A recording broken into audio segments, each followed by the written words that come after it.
In this episode of Physically Spiritual, I'll be exploring the interaction of trauma and sin. Welcome to Physically Spiritual. I've been amazed by how much growing physically healthier has changed my spiritual life. I am captivated with discovering the truth about my body and how it relates to my relationship with God. Physically Spiritual is my attempt to harmonize and share what I've discovered. I'm your host, Andrew Reinhart.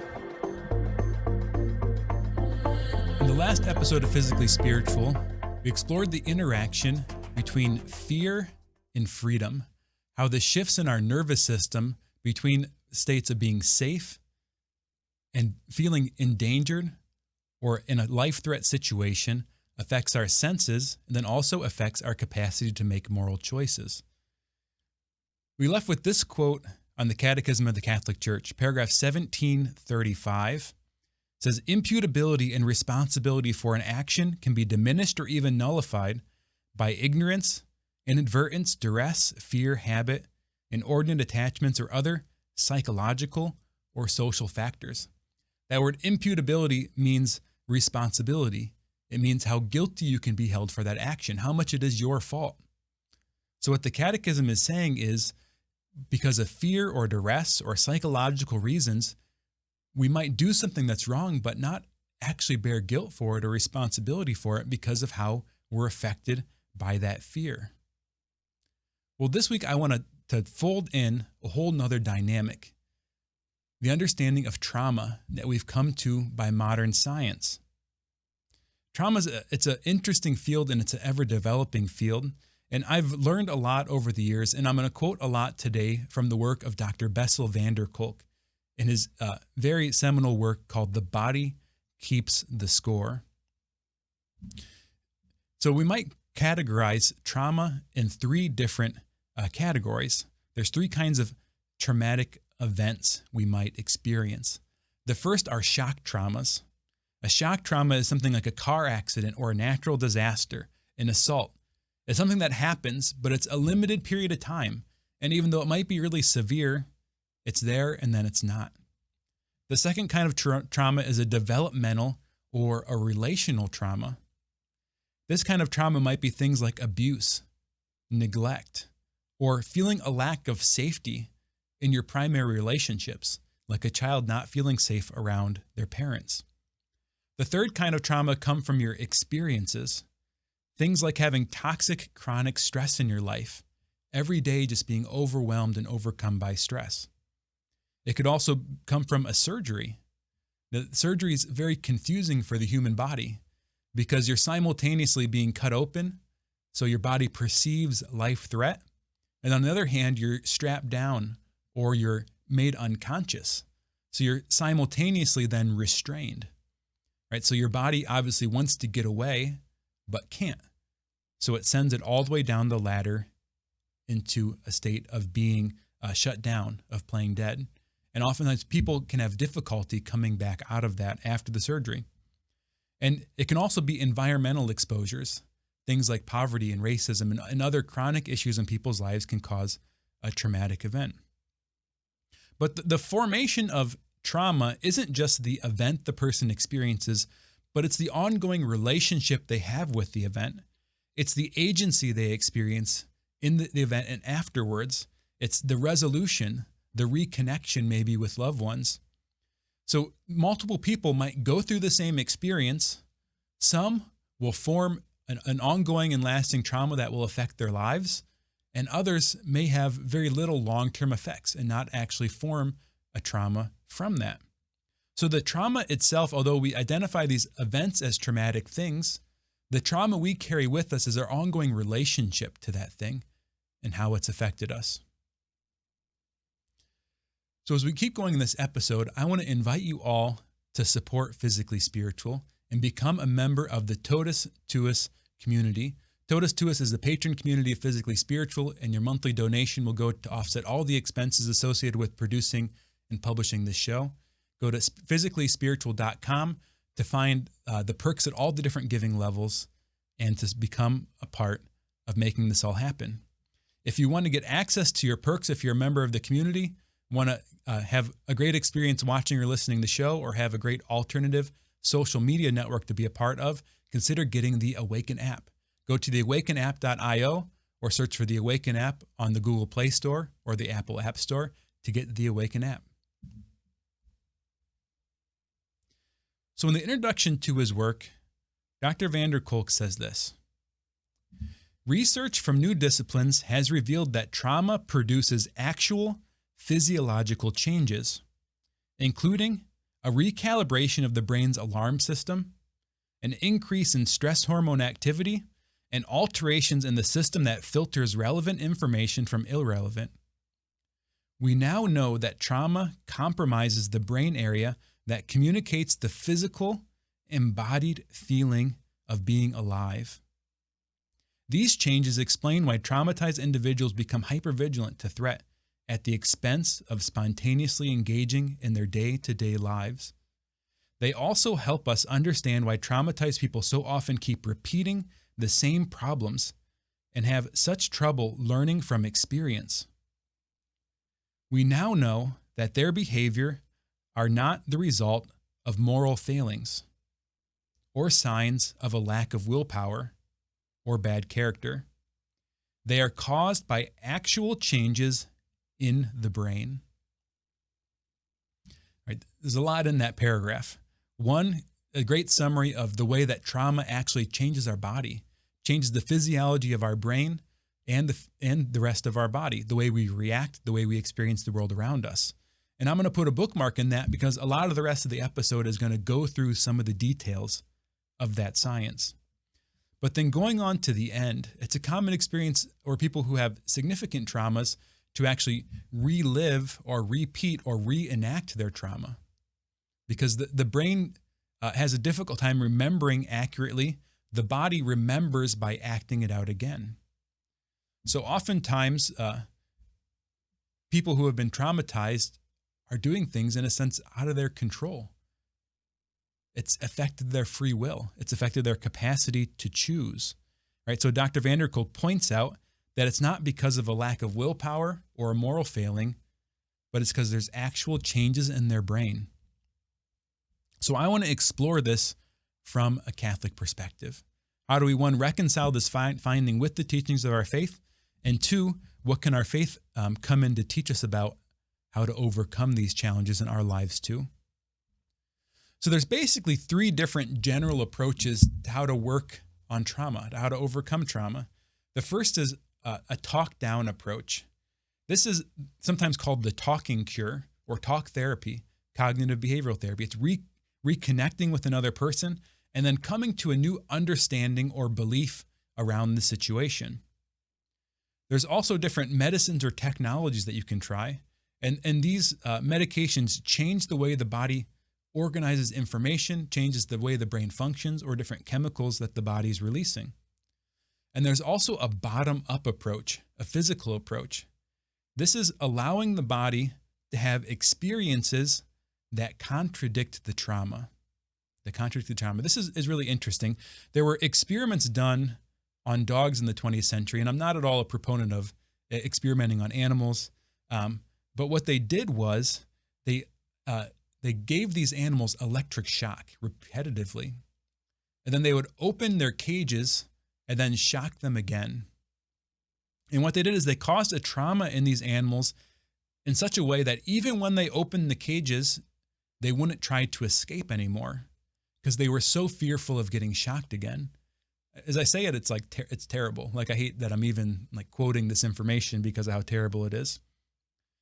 What they found though was that if they would start to walk the dogs slowly and gently out of the cages repetitively, they would then overcome the fear of the shock.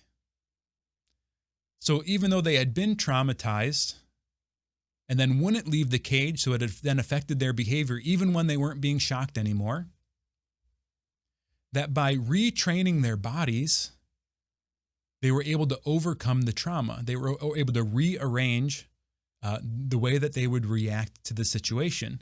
And this is what I'm talking about by a bottom-up approach to trauma. You're allowing the body to have experiences that contradict the experience. in order to really go deep in this idea, we have to understand what happens in the brain when we're experiencing something difficult and potentially traumatic. So the good news is, with modern technology, we can get real-time images of what's happening in the brain. So experiments have been done, and in the show notes, I'll have links to various articles online to different experiments like this, so you can see for yourself if you want to dig deeper. And I'll also link Dr. van der Kolk's work in his book if you want to get your own copy. So what they did in these experiments is they would have a participant who experienced some kind of trauma tell the story of their trauma, and it would be recorded. And then they would also give some kind of story of connection and safety and goodness from their life. And then the experimenters would put the people in an fMRI machine or another imaging technology, and then they would read the story back to them and then watch what happened in their brain. They would watch what happened in their brain when the story of safety, sort of get a baseline for the normal function. And then they would read back to them the traumatic story and then pay attention to how the brain changed based on just hearing the story again from their own life. And what they found was that in the right base of the brain, the amygdala was activated, highly activated. It's that emotional center of the brain that's involved in that fight-flight response we talked about in the last episode. But interestingly enough, other parts of the brain didn't function as well. In the left frontal lobe, so up here in the prefrontal cortex on the left side, there's an area called Broca's area. And Broca's area is an area associated with language, our capacity to put words to our experiences. And this part of the brain actually shuts down when you're going through the traumatic event. Interestingly enough, too, another area named Brodmann's Area 19 that registers newly seen images also shuts down. So your ability to record accurately the images that go along with the traumatic event is also inhibited. In general, what happens is the right side of the brain, and this is an oversimplification, but the right side of the brain is more involved with emotional connection, feelings, relationships. The left side of the brain is more involved with information and data and words. And this is called the lateralization of brain function. And in general, during the trauma, the right side of the brain is hyperactivated and the left side of the brain is downregulated. And this is all very important because when we're thinking about traumatic memory then, what's also been found is the effect of stress hormones on the brain are that stress hormones actually cause the brain to remember everything more acutely. Remember everything more acutely. And this is because the brain's a survival organ. So if something really bad happens, something really dangerous happens, the body's thinking, I really need to remember this so I can save your life in the future. So you're simultaneously sort of hyper recording everything in a super powerful way. The emotional part of the brain is hyperactivated, so all those emotions are getting registered. Then at the same time, the part of your brain that's registering the pictures and the words, the data, is turned off, downregulated. So memory of trauma is often sort of broken up, scattered, and the different parts of the traumatic experience are sort of lost to one another, disconnected. Oftentimes people become incapable of telling their own story, or even sometimes they'll forget the traumatic event. But even though you consciously forget, the body doesn't. That's Dr. van der Kolk's title, The Body Keeps the Score. So whether or not you can remember, whether or not you can call it to mind, the body does remember. So when you experience something in the present moment that somehow your body connects to that trauma, it's going to react as if, even if you can't call it to mind.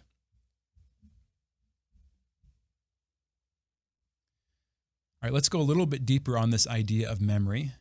This is research done by Dr. Antonio Damasio. This was published in Science in the year 2000. He says, reliving a strong negative emotion causes significant changes in the brain areas that receive nerve signals from the muscles, gut, and skin, areas that are crucial for regulating basic bodily functions. The team's brain scans showed that recalling an emotional event from the past causes us to actually re-experience the sensations felt during the original event. This is brain activation in sections below the limbic system, which is typically linked with emotion. So in the last episode, we talked about these layers to the brain, the frontal cortex, the kind of emotional side, but then the even more base side associated with all of our physical functioning, the automatic functioning of our body. So what this research has demonstrated is that when we're approaching a difficult memory, something traumatic, our body actually relives the experience. It's not just a matter of the feelings coming back, but actually the sensations come back. The body reacts as if it's happening in the present. And this is huge. This is huge, and it has a massive effect on people's lives. We're experiencing the world through our senses. So my capacity to choose, my capacity to do good, to love others, is really somehow limited by my capacity to experience reality as it is. So what we're saying here is fundamentally when the body is in a state affected by trauma, that I'm not experiencing the world as it is, but I'm experiencing a world through the trauma, a world through those experiences. So the emotions of others, my own emotions, I'll be disconnected from those. And then the feelings that I do have sometimes will be too big or too small. I'll feel out of control. And so I'll often make decisions that don't fit, decisions that don't make sense. This is from Dr. van der Kolk's research, his own. He says, perhaps the most important finding in our study was that remembering the trauma with all of its associated effects does not, as Breuer and Freud claimed in 1893, necessarily resolve it. Our research did not support the idea that language can substitute for action. Most of our study participants could tell a coherent story and also experience the pain associated with those stories, but they kept being haunted by unbearable images and physical sensations. So what Dr. van der Kolk is talking about here is that early on in the development of mental health and the sciences around it, the science of psychology, there was a theory that came forward, and the idea was that talking about something was the same as doing something, right? So you could reenact something by talking through it, and by talking through it, you can adjust your relationship to it. And it's true that talking about things can be helpful sometimes, and certainly has a positive effect. But just talking about something doesn't actually undo all of the negative effects of a trauma. And in fact, if remembering the trauma causes your body to re-experience the traumatic event, talking about something traumatic can actually be re-traumatizing. Meaning trying to get over it, sitting down even with a counselor in a professional setting and talking about something bad that happened to you could actually make it worse if it's not handled skillfully. The talking about the trauma has to happen in a safe, connected way. Your body has to be able to experience the reality of the situation, that you're with somebody who loves you and cares about you, that you're safe, that you're connected, that you're cared for. And as you're discussing the difficult thing, you have to stay connected. So if you begin to dissociate, if you begin to relive the trauma, if the feeling overwhelms you, if you enter into a fight-flight state, you should pause and come back to safety, reestablish that connection, or even halt and come back to it at a later session. And this is so you're not re-traumatizing yourself by reliving the experience in the session. So what they've found is more body-based therapies that focus on movement, other things that address what's going on in the brain, applications like EMDR, somatic experiencing, sensory motor processing, that these different approaches to trauma are actually very helpful because it addresses the physical effects of the trauma and not just the mental effects of the trauma. So in later episodes of the season, I'm actually going to talk about some of these modalities. So I'm not going to dig into that right now. But I want to circle back to the idea of sin, to the idea of our faith. From the Catechism again, 1735, imputability and responsibility for an action can be diminished or even nullified by ignorance, inadvertence, duress, fear, habit, inordinate attachment, or other psychological or social factors. This is one of the things the Catechism is talking about. If you feel stuck in a sin, if there's a bad habit you have that you just can't get out of, you have to be open and explore the fact that there could be some trauma in your past. Sometimes we just think that trauma are like getting shot or getting stabbed or like these really bad traumatic things like abuse. But sometimes it can be something as simple as like not feeling seen by your parents, not feeling accepted in your own home, being afraid that you're going to be punished overly severely. These things can also affect us in significant ways. It can be the trauma being cheated on by a loved one. It could be a surgery that you had when you were a child and you weren't able to reconnect and find safety and re-regulate your nervous system after the surgery. All these things can cause traumas in us that our body remembers and affects us. Right? All of these effects change our senses, our fundamental experience of the world around us, how we interpret what we see, what we smell, what we taste, what we hear. These traumatic memories connect with the present, and then the passions we experience, the feelings of attraction or repulsion, are then changed by our past, by our memory. So then our capacity to choose to be free is modified by it. If our body's experiencing life threat, if the more modern part of the brain shuts down and the more primitive part of the brain is activated, I'm in that fight, flight state or that shutdown place. And then I also have a traumatic memory at play. My body is basically short-circuited to function at a higher capacity. So short of an act of like supernatural grace in that moment, right? I'm going to be acting out of that trauma. I'm going to be acting out of that fear. My body's crying out for safety, right? So that's what I'm going to choose. So ultimately, we have to begin with compassion on ourselves and love for ourselves. We have to see ourselves as God sees us. God sees our whole life. God sees us as a scared child, as a wounded teenager, as a confused young adult, and sees all the trauma that has been inflicted on us and all the trauma we've inflicted on ourselves and how that's affected our brain and our heart and our mind.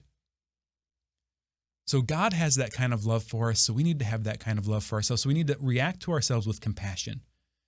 Second, we need to embark on a healing journey.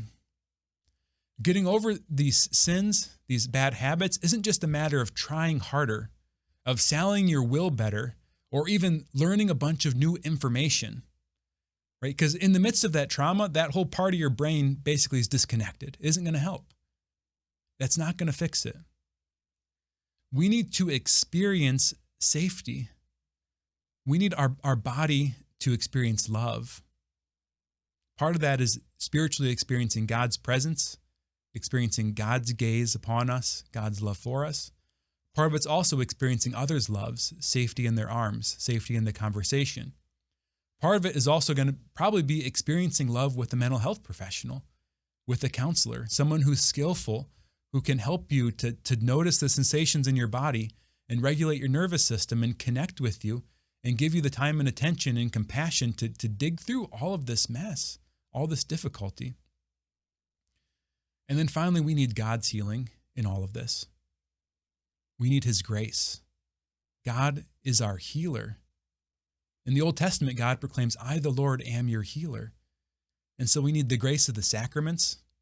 We need the grace of prayer and the grace of other people praying over us for healing, that we can continue to overcome these difficulties.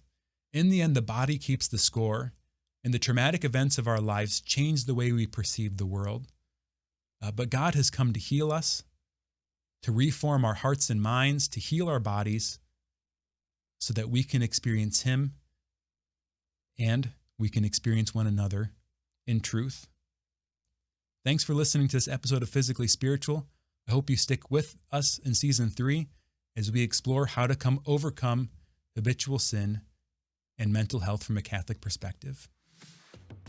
Thank you so much for being a part of Physically Spiritual. Every moment of the show you've watched, know that I'm grateful that you've given your time to this. I'm so passionate about the message that I'm trying to share, and I'm excited about the future of the show. So thank you for every like, every view, every watch, every follow, every comment, every rating you give in the show. And a special thank you to all you that are already members of the Awakened Nation. So thanks again for supporting the show.